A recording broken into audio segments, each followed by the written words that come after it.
بسم الله الرحمن الرحيم إن الحمد لله نحمده ونستعينه ونستغفره ونؤمن به ونتوكل عليه ونعوذ بالله من شرور أنفسنا ومن سيئات أعمالنا من يهده الله فلا مضل له ومن يضلل فلا هادي له وأشهد أن لا إله إلا الله وأن محمدا عبده ورسوله صلى الله عليه وسلم وعلى آله وصحبه أجمعين. أما بعد. برادرای عزیز، خواهرای محترم، السلام علیکم و رحمت الله و برکاته. درسای ما و شما درس سیوم یا درس آخر است که درسای تطبیقی هست و ما و شما تطبیقات از سوره فاتحه شروع میکنیم. سوره فاتحه را دین شب ما و شما خواندیم و از سوره بقره چند آیت هم به شکل نمونه ما و شما ان شاء الله تعالی کار میکنیم. اعوذ بالله من الشیطان الرجیم. بسم الله الرحمن الرحیم. الف لام میم. الف لام میم از جمله حروف مقطعات است و در قسمت ازی والله اعلم بمراده. علما میگن که والله اعلم بمراده. بناهن وقتی که گفته میشه که والله اعلم بمراده، به این معنی که یکی از صفات اهل توحید است که اونا به حکم الله سبحانه و تعالی تسلیم می باشند و وقتی که حروف مقطعات آمد و الله برای ما معنایش نگفته، بناهن ما میگیم که والله اعلم بمراده. یا صفات اهل توحید است. ذالک الکتاب این کتاب یعنی قرآن عظیم الشان است. لا ریب فیه، در این هیچ شک نیست. هدی للمتقین، هدایت از برای متقیان. در اینجا اول نظام اعتقادی اسلام است که ایمان به قرآن عظیم الشان است. دوم عدم شک در قرآن عظیم الشان است و سوم ای که قرآن کتاب هدایت است. پس این مربوط میشه به نظام اعتقادی اسلام. ما شما توحید حکم دو بخش گفتیم که یکی حکم یا حاکمیت تکوینی است، یکی حکم تشریعی. این در حکم تشریعی 12 چیز بود. یکیش عقیده بود. پس یکی از اساسات عقیده چی هست؟ همون آمنت بالله و ملائکته و کتبه و رسوله کتبه. پس اینجا ایمان به قرآن عظیم الشان است و عدم شک در قرآن عظیم الشان و ای که قرآن عظیم الشان کتاب هدایت است. این سه چیز باید ما شما ایمان داشته باشیم. قرآن ایمان داشته باشیم کلام الله هست، در قرآن شک نکنیم و بدانیم که قرآن کتاب هدایت است. خب دیگه ذالک الکتاب لا ریب فیه، این در صفات اهل توحید هم داخل میشه.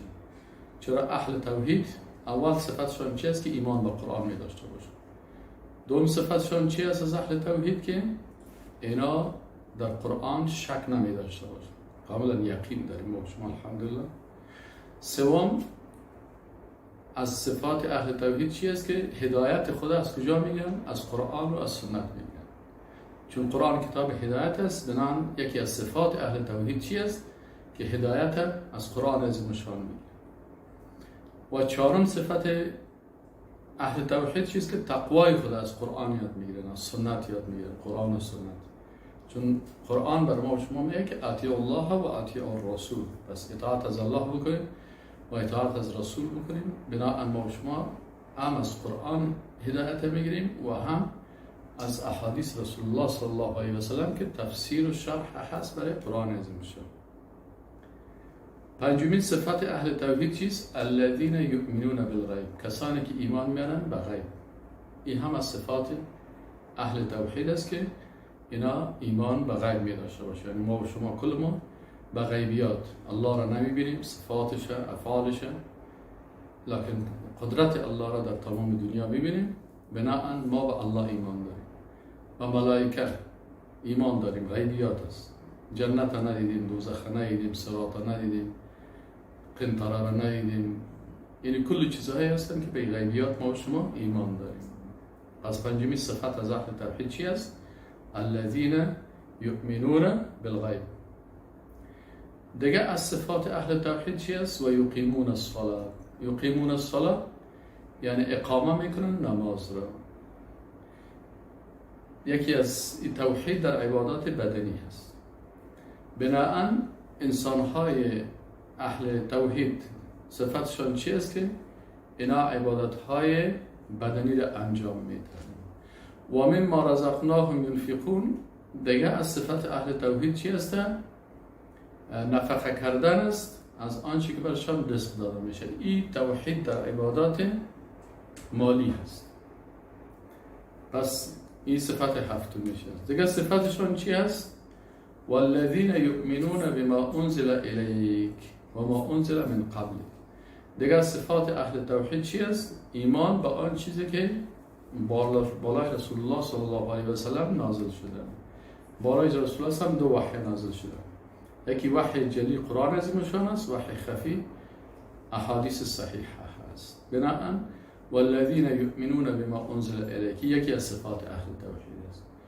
و ما انزل من قبل، دیگه صفت از صفات اهل توحید چی است؟ که اینا با آن چیزی که قبل از رسول الله صلی الله علیه و سلم نازل شده و کتاب ها و صحایفی که نازل شده بالای پیغمبران و او هم ایمان می داشته باشه. دیگه از صفات اهل توحید چی است؟ و بالآخرت هم یوقنون، و به آخرت اینا یقین می داشته باشه. اینا نتیجه توحید در دنیا چی میشه؟ اولئک علی هدی من ربهم، امی گروهی که امی صفات داشته باشن به هدایت از جانب پروردگارشان هستند. ربشان بر از اینا هدایت نصیب میکنه. این نتیجه توحید در دنیا هست. هر کسی که موحد باشه الله متعال بر از هدایت نصیب میکنه. سعی کنید هدایت از جانب کی است؟ از جانب رب العالمین است. اولئک علی هدی من ربهم، نتیجه توحیدشان در دنیا چی است؟ که از رب خود، از رب العالمین توحید حاصل میکنه. و اولئک و همه گروه مردم هم المفلحون، این نتیجه دومش است که اینا کامیاب هستند، هم در دنیا و هم در آخرت. آیات قرآن صفات دشمنای توحید بیان میکنن. دشمنای توحید شما گفتیم که گاهی کافر می باشه، گاهی منافق می باشه، گاهی مشرک می باشه، گاهی مرتد می باشه، گاهی زندیق می باشه، فاسق می باشه، تواغیت هستن. اونا رو ما شما خوانیم. اینجا از صفات دشمنای توحید که کافران عنادی هستن. کافران چند قسم است. بعضی کافران کفرش عنادی هست. کفر عنادی چی معنی؟ که حق وقتی که برش گفته میشه رد میکنن، قبول نمیکنن، مثل ابو جهل و ابو لهب. بعضی کفرش کفر جحود است که در قلب خود ایمان داره لکن در زبان به خاطر تکبر و خودخواهی مثل ابلیس میفهمید که الله خالقش است و خلقتنی، لکن حکم الله را در زبان این قبول نکرد. بنابراین این جحود کفر انکار است. یا کفر فرعون یا کفر جحود بود که در قلب میفهمه که حق است لکن نمیگه، به زبان خود اقرار نمیکنه. این کفر چی میگن؟ کفر جحود میگن. پس الله متعال میگه کسایی که عنادن از دشمنی و از تکبر و از اینا چی میکنن؟ کافر میشن. صفاتشان چی هست؟ ان الذين كفروا سواء عليهم انذرتهم ام لم تنذرهم، مساوی هست بر از اینا رو بترسانی یا نترسانی. لا یؤمنون، اینا ایمان نمیارن. پس اینا کفر عنادی از اینا چی هست؟ که اگر بترسانیش هم ایمان نمیاره، اگر نترسانیش هم اینا ایمان نمیارن. چون کفرشان عنادی است. دوم صفتشانی است که دعوت برشان منفعت نمیکنه. هر قدر که دعوتشان کنی قبول نمیکنه. و سوم صفت کفار چی هست از اینا کفر عنادی؟ که اصرار و دشمنی با الله و این اصرار میکنه. چهارم صفتشان چی هست؟ ختم الله علی قلوبهم، این الله متعال بر ما شما میگه در قلب‌های از اینا مهر است. مهر چی هست؟ کلا بل ران علی قلوبهم ما کانوا یکسبون، بسیار گناه کردن، بسیار کفر کردن، بسیار شرک کردن، بسیار تکبر کردن، بالاخره قلبشان کامل سیاه شد و الله بالایش مهر گذاشته. پس ختم الله علی قلوبهم. دیگه چی است؟ و علی سمعهم، همشان مهر است بالای گوش‌هایشان. این دیگه صفات ای کافرای کفر عنادی است.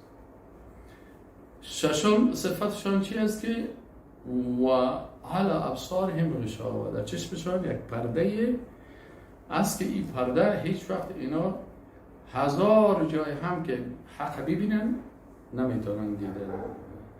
گمراهی و بیدینی رو میبینه اما حق نمیبینه.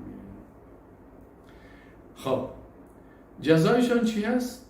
جزایشان جزای دشمنی توحید در آخرت چی هست؟ عذاب عظیم ولهم عذاب عظیم. برای جناب الله متعال میگه که عذاب دردناک است، عذاب بزرگ است.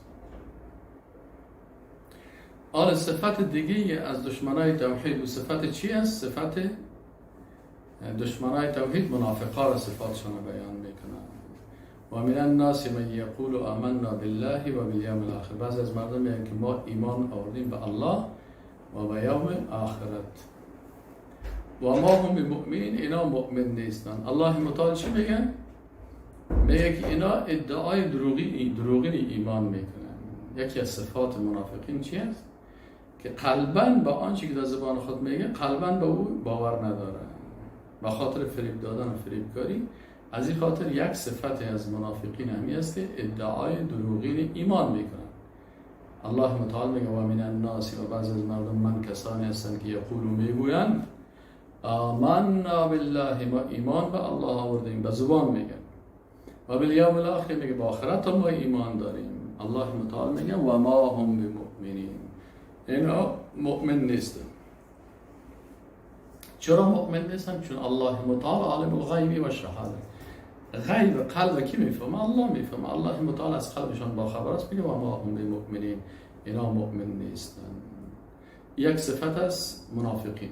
این کلش صفات، تقریبا بسیار صفات ولی از منافقین میگه که دشمنای توحید اول از کفار اومد، حالا از منافقین میگه. دوم صفت منافقین چی است؟ فریبکاری با الله سبحانه و تعالی و با مؤمنان. الله متعال میگه یخادعون الله والذین آمنوا. این صفتشان چی است؟ از منافقان که فریبکاری میکنن. فریبکاری میکنن با کی؟ با الله و با مؤمنان. به نظر خود که ما اینا را فریب دادیم. و سومی صفتشان چی است؟ که یا در حقیقت الله متعال میگن که نفس خود فریب میده. الله را کس فریب دادن نمیتونه. العیاذ بالله. مؤمنین اگر فریب هم بده چی فایده دیگه؟ مثلا یک نفر ما شما در جای شیشتیم، یک کسی میبر فریب دادن ما شما نماز میخوانه. خود ما بندای عاجز و بیچاره هستیم، در روز قیامت خود ما بر غم جان خود هستیم. معلوم که ما را فریب بده دروغ نماز بخوانه، برای چی منفعت میرسه؟ در حقیقت چی میکنه؟ خود فریب میده. الله متعال میگه و ما یخدعون الا انفسهم. اینا فریب نمیتن مگر نفسهای خود را. دیگه صفتشان چی هست؟ و ما یشعرون، که اینا حتی هم شعور حیوانی را هم ندارن. چطور شعور حیوانی را ندارن؟ مثلا یک حیوان وقتی که یک جرم میکنه، مثلا اگر شما یک پشکک دیده باشین وقتی که گوشت سرقت یا دزدی میکنه بازار پیشروی نمیکنه، اون رو میگیره میره میبروزه. چرا؟ میفهمه که ما چی کردیم؟ یک جنایت کردیم. اینالی انسان منافق با وجود از اینکه او حیوان شعور داره، عقل نداره، لکن با وجود اگه عقل نداره از شعور خود استفاده میکنه و وقتی که یک جنایت میکنه میفهمه که ما اینجا جرم کردیم. و این انسانی که منافق هست با وجود از اینکه شعور هم داره، عقل هم داره، لکن هر قدر این غبی و بدبخت است که تا شعور حیوانی رو هم الله متعال میگه نداره. اگر این شعور حیوانی رو میداشت حداقل میفهمید که کاری که من میکنم به ضرر خود من هست. بیدینی به ضرر خود من است، فریبکاری به ضرر خود من است، دروغگویی، دوزبانه، قلب دیگه چیز، زبان دیگه چیز، به ضرر خود من است. دیگه از صفات دشمنای توحید از منافقات دیگه صفتشان چی است؟ که اینا مرضشان تو مرض عادی نیست، قلباً اینا مریض هستن، یعنی قلبشان کثیف است، قلباً بی ایمان هستن. اینا اگر یک نفر دیگه مریضی را داشته باشه چارهش میشه که مثلا اصلاح بکنه. مثلا یک نفر چشمایش گناهگار است، هر طرف میبینه، طرف محارم، میشه توبه بکنه. یک نفر مثلا سرقت میکنه، میشه توبه بکنه. اما انسانی که قلباً مریض باشه و کفر قلبی باشه که در قلب خود کافر باشه، اینا چی هستن؟ اینا الله متعال میگه که اینا مرضشان صفتشان چی است؟ که مرض قلبی دارن. جزای دنیوی از یک چی است؟ از این منافقان الله متعال در دنیا یک جزای را میده که عموم چون الله غنی هست فزادهم الله مرضا، هنوزم مرضشان زیاد میکنن. چرا این زیاد کفر کرد، زیاد بیدینی کرد، زیاد منافقت کرد، بالاخره سر از این غضب الله نازل میشه. غضب الله نازل شد، هنوز مرض قلبی زیر بیشتر میسازن. ولهم عذاب علیم، جزای اخرویشان چی است؟ عذاب دردناک است، بما کانوا یکذبون، به سبب کاری که نکردن. دیگه صفت منافقا چی است؟ الله متعال میگه که ادعای مصلح بودن است. یکی صالح هست، یکی مصلح، یکی فاسد است، یکی مفسد. چی فرق است بین از اینا؟ صالح کسی است که خودش خوب آدم است، دیگه دعوت نمیکنه، صالح است، خوب آدم است، نماز میخونه، عبادت میکنه. اما مصلح کسی است که خودش رو اصلاح هست، میخواد که در جامعه دیگران را هم اصلاح بسازه. این رو باز مصلح میگن. صالح و مصلح فرق میکنه. فاسد او رو میگه که خودش فاسد است، خودش غلط است، اما مفسد کسی است که دیگران را هم در فساد مبتلا میکنه. الله متعال میگه که اینا با وجود ازی که خودشان در هزارها بدی مبتلا هستن، ادعای مصلح بودن میکنن که ما با خیر مردم هستیم، ما مردم چی میکنیم. الله متعال میگه و اذا قیل لهم لا تفسدوا فی الارض، وقتی بر از اینا گفته شد شما در زمین فساد نکنین، قالوا میگن انما نحن مصلحون، ما مصلح هستیم، ما کارهای بسیار خوب میکنیم. الله متعال میگه که صفت اصلی از اینا چی است؟ اینا مصلح نیستن بلکه مفسد هستن. الا انهم هم المفسدون.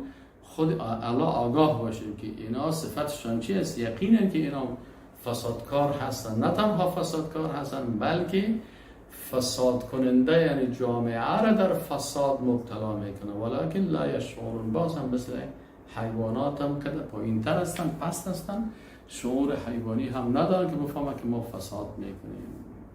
یعنی فساد خود اصلاح فکر کردن، این خودش دلالت به چی میکنه؟ که انسان عدم رتبه انسانیت، حتی سقوط میکنه، حتی از حیوان هم که پست میشه. فساد میکنه، بازو رو میگه اصلاح است. و اذا قیل لهم آمنوا کما آمن الناس، دیگه صفتشان چی است؟ عدم قبولی دعوت و توصیف مؤمنان به جهل و بیخردی. این از صفات منافقین است. الله متعال خبر میده ما شما را که انسان های مؤمن وقتی که این صفات منافقین دید جگر خون نشد. این عادتشان است دیگه به خاطر چی است که ما خود از این صفات حفظ بکنیم، وقایه بکنیم که مبتلا نشیم به این صفاتی که ندارن. و اذا قیل لهم آمنوا کما آمن الناس، وقتی گفته شد درشان که ایمان بیاورین مثل که مردم دیگه ایمان آوردن، قالوا انؤمن کما آمن السفهاء، آیا ما ایمان بیاریم مثل که جاهلان ایمان آوردن؟ این صفت کی هست؟ صفت دشمنای توحید از منافقین است که مؤمنان را سفیه و جاهل میگن. الله متعال از مؤمنین دفاع میکنه. ان الله یدافع عن الذین آمنوا. الله از مؤمنین دفاع میکنه. چی میگه؟ میگه الا آگاه باشه که انهم عن منافقین هم السفهاء، خود از اینا جاهل هستند، ولکن لا یعلمون، لکن اینا علم ندارن. اگر اینا علم میداشتن واقعا میفهمیدن که خدا عالم میگیرن و دانشمند میگیرن. اگر واقعا اینا عالم دانشمند میبودن میفهمیدن که ما جاهل هستیم، یعنی کسی که توحید را نفهمه، کسی که وحدانیت الله را نشناسه، کسی که به وحدانیت الله ایمان نداشته باشه، کسی که صفات الله را نفهمه، کسی که افعال الله را نفهمه، کسی که عبادت الله را نفهمه، این جاهل است. اما خدا عالم دانشمند میگیره. و اذا لقوا الذين آمنوا قالوا آمنا. دیگه از صفات منافقین چی هست؟ دیگه از صفاتشان این است که اینا دروی هستن. دروی چه قسم؟ کت مسلمان است، کت کافر است، کت دیندار است، کت فاسق است. باز مطلبشان هم چی است؟ میگه اگر با 100 گروه آشنا باش و با خدا باش. هم یک مطلب جاهلانه. اینال الله متعال میگه یکی از صفات منافقین چی؟ از درویی هست، با اظهار ایمان با مؤمنان و اظهار کفر با کافران. چه قسم؟ و اذا لقوا الذين آمنوا، وقتی که اینا ملاقات کنن با کسانی که ایمان آوردن، قالوا میگن که آمنا، ایمان آوردیم. و اذا خلوا الى شیاطینهم، باز وقتی که خلوت بکنن تنها شو و همراه دیگه شیطانای منافق و کافر خود، باز قالوا برازمه که انا معکم، ما خب همراه شما هستیم. دیگه از صفات از اینا چی است؟ استهزاء و رشخندی کردن بالای مؤمنین است. و چی میگن؟ انما نحن مستهزئون، ما مسلمان ها را استهزاء میکنیم، مسخره میسازیم. چرا؟ به خاطر از اینکه بر از اینا به دروغ بازیشان میکنیم ما مسلمان هستیم. الله متعال جزای چی میده؟ جزای دشمنای توحید در دنیا چی میده؟ برشان میگه که الله متعال الله یستهزئ بهم، الله متعال اونا را به استهزا میگیره، خودشان را مسخره میسازه، خودشان را رسوا میسازه، خودشان را پیش کل مردم ذلیل میسازه، هم در دنیا و هم در آخرت. از این خاطر منافقینه که ببینید شما ذلیل ترین مردم در جامعه چی هستن؟ منافقین هستن. بسیار چاپلوس، بسیار شیرین زبانی میکنه و میفهمی که این منافق است و خودش هم میفهمه که من منافق هستم. چرا الله متعال ایره ذلیل ساخته، الله متعال ایره خرد ساخته، الله متعال ایره به استهزا گرفته. و الله یستهزئ بهم که از ما شما گفته بودیم که این چی هسته؟ یکی از صفات الله که مقید هست، که مثلا قید میشه در مقابل یک عمل زشت الله متعال جزای از زوره عکس العمل از زوره چی میکنن؟ جزایش برش میکنن. دیگه از صفات منافقین چیست؟ ادامه طغیان و سرکشی هست. اینا در طغیان و سرکشی خود ادامه میدن. الله متعال دیگه صفتشون چی میگه؟ اینا کسایی هستن که گمراهی را به عوض هدایت خریدن. یعنی الله متعال هر انسان با یک ثروت ایمانی خلق کرده، اینه با ثروت ایمانی خلق کرده. یعنی هر کس چی است؟ ما من مولود الا وقد یولد علی الفطره، الطفلی که در خانه هر کس پیدا میشه ایمان فطری داره. اینی کسانی که چی میکنن؟ اینی کسانی که مثلا همو ثروت هدایتی که الله برش داده اینو چی میکنه؟ اینو میفروشه و در مقابل از چی میکنه؟ گمراهی رو میخره. این صفات منافقین است. الله متعال میگه اولئک الذین اشتروا الضلاله بالهدى. این منافقان یک صفتشون چی است؟ که گمراهی رو خریدن با ترک هدایت. هدایت دادن، این سرمایه خود از دست دادن و عوضش گمراهی رو گرفتن. فما ربحت تجارتهم، پس فایده نکرد تجارت از اینا، عدم منفعت در تجارت. این چی است؟ این صفت دیگه از دشمنای توحید، از منافقین است. و ما کانوا مهتدین، دیگه صفتشان چی است؟ که اینا هدایت شده نبودن. دیگه از صفت منافقین چی است؟ همیشه سرگردانی و سردرگمی هست.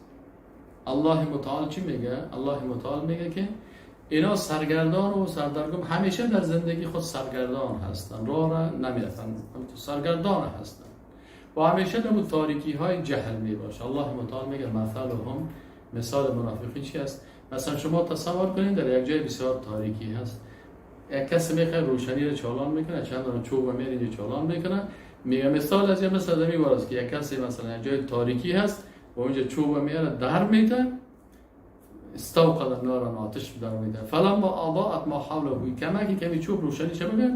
ذهب الله بنورهم، الله متعال همین روشنیشان رو میبره و ترکهم فی ظلمات، اینا رو در تاریکی ها میبرن، لا یبصرون، که نمیبینن. این جزای دنیوی منافقین است.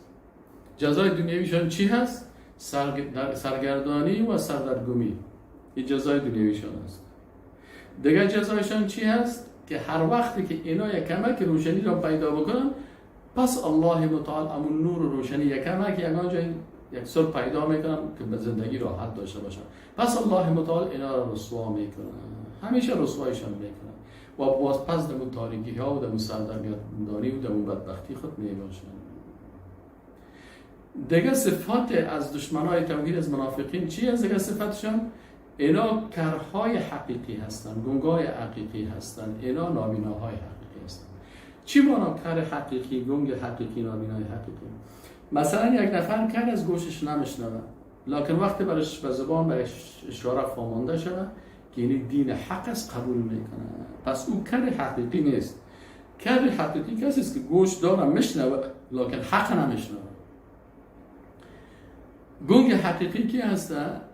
که زبان داره لکن از گفتن حق دوری میکنه، حق نمیگه.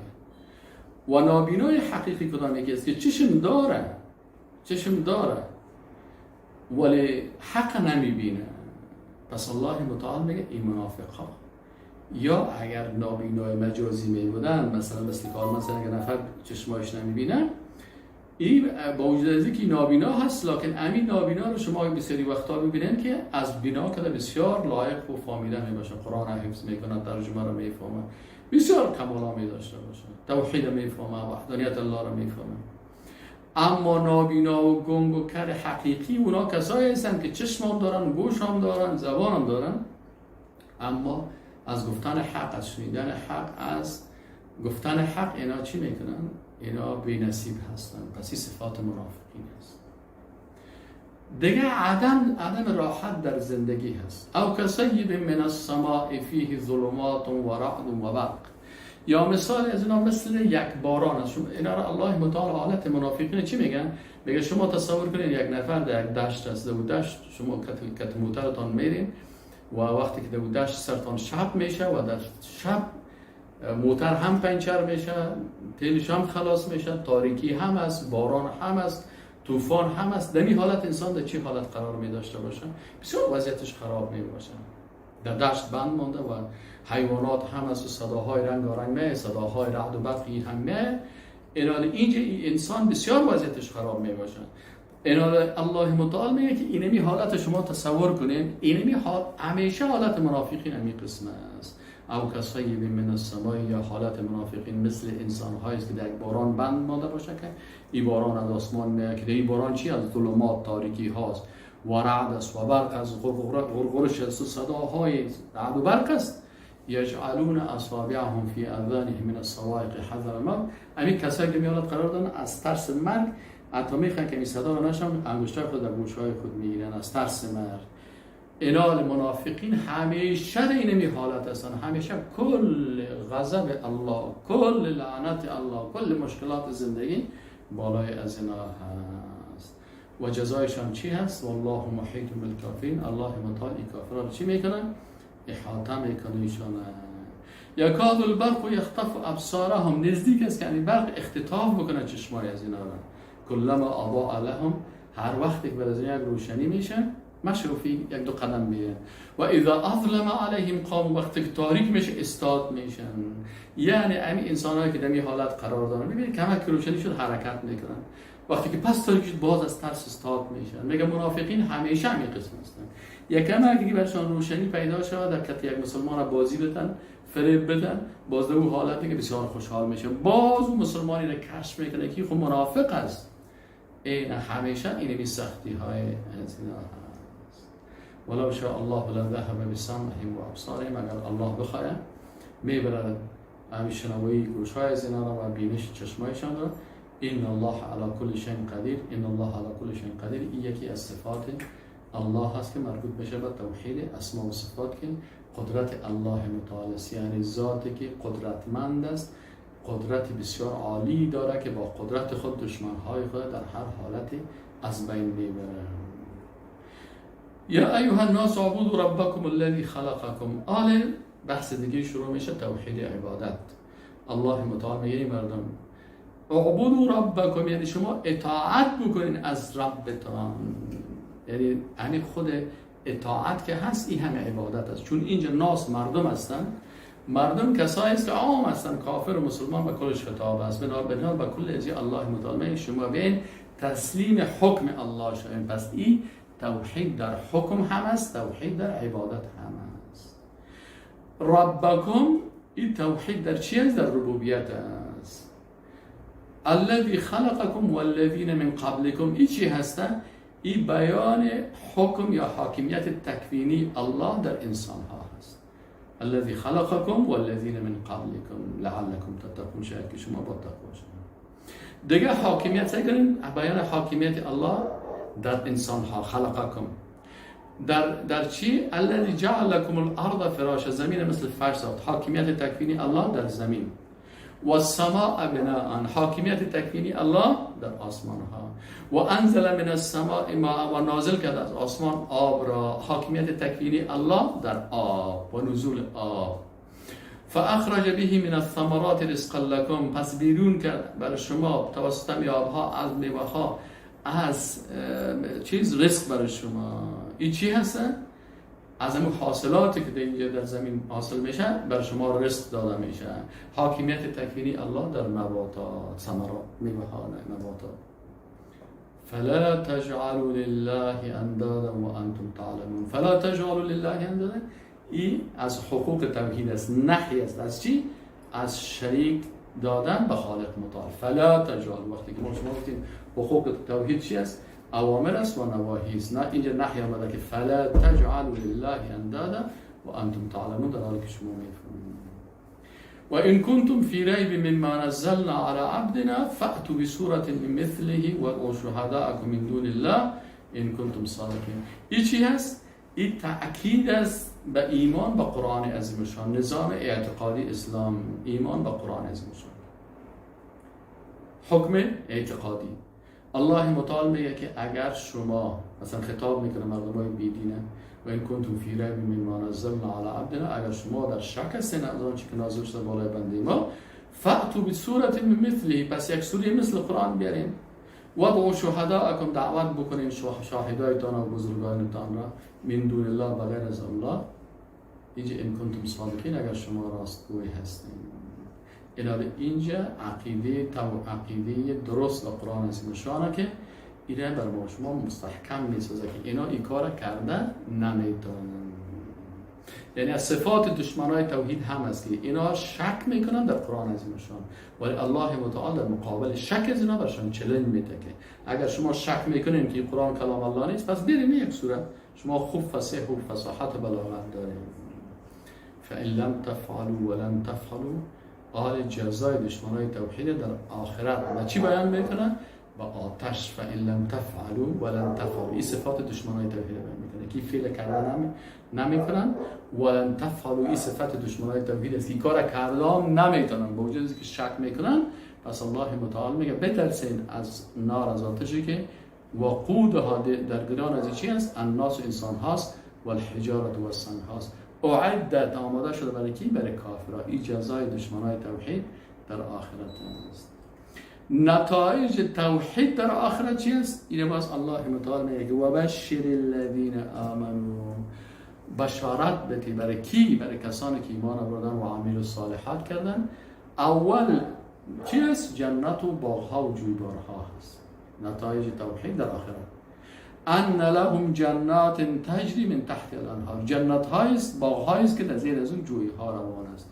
همین یکم بعضی باغ هایی که بسیار باغ های لوکس باشه که ناب سیب است و انگور است و خرما هست و مثلا خوردنی های بسیار زیاد است، و در زیر از این جویبار ها روان است، بسیار مزه‌دار می باشه. این جنت است. الله متعال میگه اما تو باغ هاست برای شما. دیگه صفت چی است؟ میوه هایی است که مثل میوه های دنیا و رسم و دیگه آیات قرآن میگه که دیگه میوه هایی است که او را ما شما ندیدیم. الله متعال میگه که کلما رزقوا منها من ثمرة رزقا، هر وقتی که از میوه های جنت میخورن، قالوا هذا الذي رزقنا من قبل، اینمی میوه هایی است که بر ما قبلا هم داده شده بود، یعنی سیب و ناک و انگور و انار و کیله و همین رنگارنگ چیزهایی که ما شما در هر مملکت میوه های عام است، و مثل مانگو و فلانی خب منتها از مزهش با مزه از اون چی میکنه؟ فرق میکنه، تفاوت میداشته باشه. بازی میگه هذا الذی رزقنا من قبل و اوتوا به متشابها، مشابه با میوه های دنیا باشن، میوه ها رو میاره الله متعال. مثلا انسان یک میوه در دنیا دیده اشتهاش می داشته باشه، الله متعال مثل زور میوه رو برش میاره، لکن با لذت بسیار زیاد. دیگه چی است؟ ولهم فیها ازواج مطهره، اینا همسرای پاک می داشته باشن، همسرهایی که هیچ وقتی در اون کدام بدی و زشتی نمی باشن. دیگه صفتشان چی؟ پاداششان در آخرت چی است؟ همیشه می باشه. بعضی اوقات آدم مثلا در یک جای میره، یک میمانی یا یک جای مثلا برای یک 10 روز یا 10 شب یا 20 شب در جای میره در هتل لوکس، باز میگه والا 20 روز هستن، 20 روز بعد خلاص میشه. اما الله متعال میگه نه، وقتی که در جنت داخل شد برای از اینا چی هست؟ همین نعمت هایش برای همیشه می باشه. الله متعال همه ما شما رو توفیق نصیب بکنه که همین اعمال نیک خدا ان شاء الله انجام بدیم. خب دوستای عزیز، یکی از خواهرای که همراه ما در درس‌های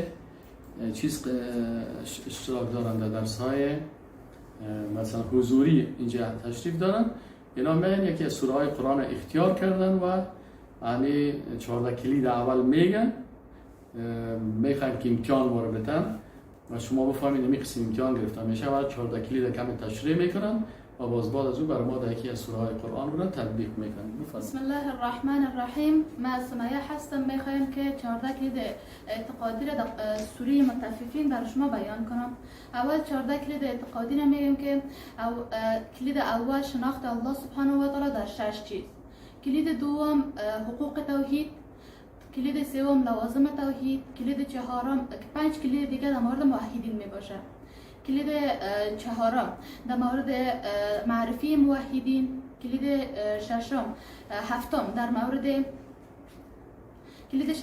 مورد صفات موحدین، کلید هفتم در مورد قصه های موحدین، کلید هشتم در مورد نتایج توحید در دنیا و کلید نهم در مورد نتایج توحید در آخرت و 5 کلید باقی هم در مورد دشمنان توحید می باشه. هم تو 1 2 3 4 5 بگو که اولش در مورد معرفی دشمنان توحید، دومش در مورد صفات دشمنان توحید، سومش قصه های دشمنان توحید، چهارمش نتیجه دشمنی با توحید در دنیا و پنجمش نتیجه دشمنی با توحید در آخرت می باشه و کلید آخری هم در مورد نواقص یا نواقص ایمان می باشه.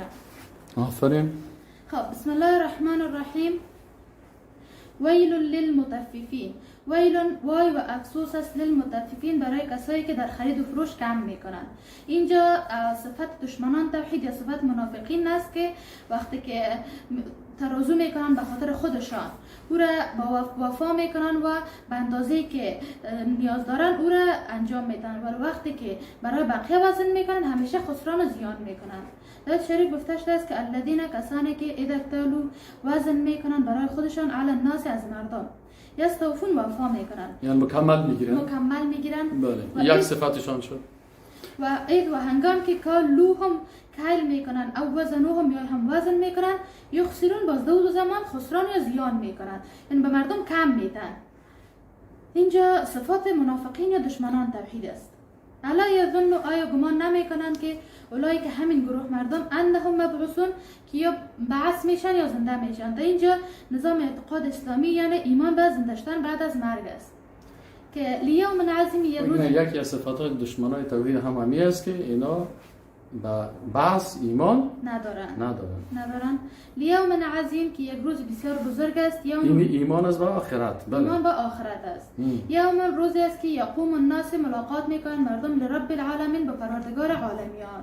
این ایمان است به ملاقات با الله سبحانه و تعالی. یعنی نظام اعتقادی اسلام. کلا نچنین است که ان الکتاب الفجار، یقینا که دفتر نامه اعمال فاجران لفی سجین در سجین است. این نظام اعتقادی اسلام است، یعنی ایمان به نامه اعمال یا دفتر اعمال. و ما ادراک ما سجین چی است؟ کتاب مرقوم، یک کتاب نوشته شده است. و دیگه صفات منافقین در آیات بعدی گفته شده است که ویل وای و افسوس است یومئذ در آن روز للمکذبین برای دروغگویان. این نتایج دشمنی توحید است در روز آخرت. نتایج الذین کسانی که یکذبون تکذیب میکنن بیوم الدین، بر روز آخرت. این صفاتشان است که بر روز آخرت هیچ وقت ایمان ندارن. و ما یکذب بهی و تکذیب نمیکنن بهی به آن الا کل معتد اثیم، مگر کسایی که تجاوز میکنن گناهکار هستن. یعنی تمام انسان های منافق و گناهکار به روز قیامت تکذیب میکنن که یک از صفات کفار میباشه، دشمنان توحید میباشه. اید هنگام که تلاوت شد علیهم بالای از آیات ما قال میگن که اساطیر الاولین یک افسانه های اولیه است. یعنی یک از صفات ازیاست که هیچ وقت گوش نمیکنن به آیات قرآن عظیم. کلا نچنین است بلکه ران علی قلوبهم، زنگ زده شده است بالای قلبهایشان. ما کانوا یکسبون، به سبب از او که یا کسب کردن یعنی این کارا را انجام دادن، یک جزایشان است که در دنیا برشان داده شده، یعنی قلبهایشان زنگ زده. کلا نچنین است انهم یقینا که عن ربهم، از پروردگارشان، یومئذ در آن روز لمحجوبون، در حجاب هستند. یعنی نتایجشان در روز آخرت میباشد. نتایج دشمنان توحید در آخرت. آفرین. که یا از یعنی هیچ وقت نمیتونه که با الله سبحانه و تعالی ملاقات داشته باشن، همیشه در حجاب هستند. ثم انهم لصال الجحیم، یا داخل میشن در آتش دوزخ. این دیگه جزایشون. این دیگه جزایشون است که داخل میشن در آتش دوزخ. ثم سپس یقال گفته میشود که هذا الذي کنتم به تکذبون، این بخاطر از است که شما تکذیب میکردید. یعنی جزاها بخاطر از است که شما از آیات قرآن از روز قیامت تکذیب میکردید. این جزای دیگه شان از روز آخرت. کلا نچنین است که ان کتاب الابرار، یقینا که دفتر اعمال نیکوکاران لفی علیین، در علیین است. یم ایمان از بچی به علیین، دفتر اعمال یا نامه اعمال. و ما ادراک ما علیون، چی چیز فهمان تو را که علیون چی است؟ کتاب مرقوم، یک کتاب نوشته شده است. یشهده المقربون، که شهادت میدهند ملائکه مقرب. یعنی در اون زمان بالای مؤمنان ملائکه مقرب شهادت میدهند. بالای می کتاب ملائکه مقربون حاضر هستند. حاضر هستند شهادت میدهند. ان الابرار لفی نعیم، ان الابرار یقینا که نیکوکاران لفی نعیم، در نعمت ها هستند. این پاداش موحدین در آخرت است. علی الارائک ینظرون، و بالای تخت ها هستند. یعنی یک پاداش دیگه مؤمنین و موحدین در روز قیامت می باشه. تعرف فی وجوههم نضرة النعیم، نضرة النعیم، تعرف می بینی فی وجوههم در روحایشان نضرة النعیم، یک خوشحالی را. یعنی کسایی که از نعمت ها استفاده کنن همیشه خوشحال و شاداب می باشن. یعنی یک پاداش دیگه است برای مؤمنان در روز قیامت. یسقون من رحیق مختوم، داده می شود بر آنان رحیق مختوم، یک شراب مهر شده. ختامه مسک، که همین شرابشان یعنی مهر از او از مشک است. چند چیز شد؟ چند پاداش شد؟ اولش که یا در نعمت ها می باشند، بالای تخت های روان می باشند، همیشه در چهره های از شادابی می باشند و بر از از شراب مختوم داده می شود و همین مهر از این شراب هم از مشک است. این پنجمی نعمت بود که به موحدین در روز قیامت داده می شود. و فی ذلک فلیتنافس المتنافسین، و به خاطر به دست آوردن همین شراب با هم از یکدیگر پیشی میکنن، یعنی مسابقه میگیرن. یه نعمت دیگه موحدین در روز آخرت. و مزاجه من تسنیم، و آمیزیش از تسنیم می باشه. عین یشرب به المقربون، عین یک چشمه است. همین تسنیم چی هست؟ یک چشمه هست. یک چشمه هست که یشربون نوشانده می شود به از آن المقربون، یعنی کسایی که به الله سبحانه و تعالی مقرب هستند، یعنی موحدین. یعنی یک از پاداش موحدین در روز قیامت می باشه. ان الذين یقینا کسانی که اجرمو، یعنی گناهکار هستند، کانوا من الذين، بالای کسانی که آمنوا ایمان آوردن، یضحکون، خنده میکنند. این هم یکی از صفات منافقین است در روز صفات دشمنان توحید. صفات دشمنان توحید هستند که همیشه بالای مؤمنان خنده میکنند. یک صفت دیگه. صفت دومش و اذا مروا بهم یتغامزون، وقتی که از پهلوی مؤمنان میگذرن یتغامزون، بر از او پسخند میزنن یا غمزه میکنن. و اذا انقلبوا الى اهلهم انقلبوا فکهین. و صفت دیگه شان وقتی که پیش خانواده خود میرن باز اونجا بسیار خوشحال میباشن، پیش دوستای منافق خود. و اذا رأوهم قالوا ان هؤلاء لضالون، وقتی که میرن برزا میگن که یا که هستن گمراهان. وقتی که مؤمنان رو میبینن، وقتی مؤمنان رو میبینن برزا میگن که مؤمنان گمراهان هستن. یعنی دیگه صفت منافقین میباشه. صفت دشمنان توحید. صفت دشمنان توحید میباشه. که مسلمانان رو چی میگن؟ مسلمانان رو میگن که یا گمراه هستن. و ما ارسلوا علیهم حافظین، پس چرا یعنی یا میگن که اگه یا واقعا مسلمان هستن چرا بر از یک ملائکه فرستاده نشده که از یا محافظت کنن؟ این صفت بعدی است. یا فالیوم الذین آمنوا، فالیوم الذین، در آن روز، فالیوم، پس در آن روز، الذین، کسانی که آمنوا ایمان آوردن، من الکفار یضحکون، یعنی کسانی که ایمان آوردن باز در روز قیامت بالای کفار خنده میکنن. این هم یک پاداش مؤمنان در روز قیامت میباشه که الله برشان فرصت میده که بالای کسانی که در دنیا بالا از خنده میکردن یا در روز قیامت بالایشان خنده کنن. علی الارائک ینظرون، بالای تخت های روان میباشن. هل ثوب الکفار ما کانوا یفعلون، آیا جزای داده شده است من الکفار، از کفار ما کانوا یفعلون، به سبب آنچه که یا انجام میدادن. این هم است، این هم از نتایج دشمنان توحید در روز آخرت. هل ثوب الکفار، مؤمنین میبینن که آیا بر از اون جزا داده شده است، یعنی یک فرصت است بخاطر مؤمنین یا یک پاداش است بر مؤمنین در روز آخرت. جزاک الله خیر. بارک الله.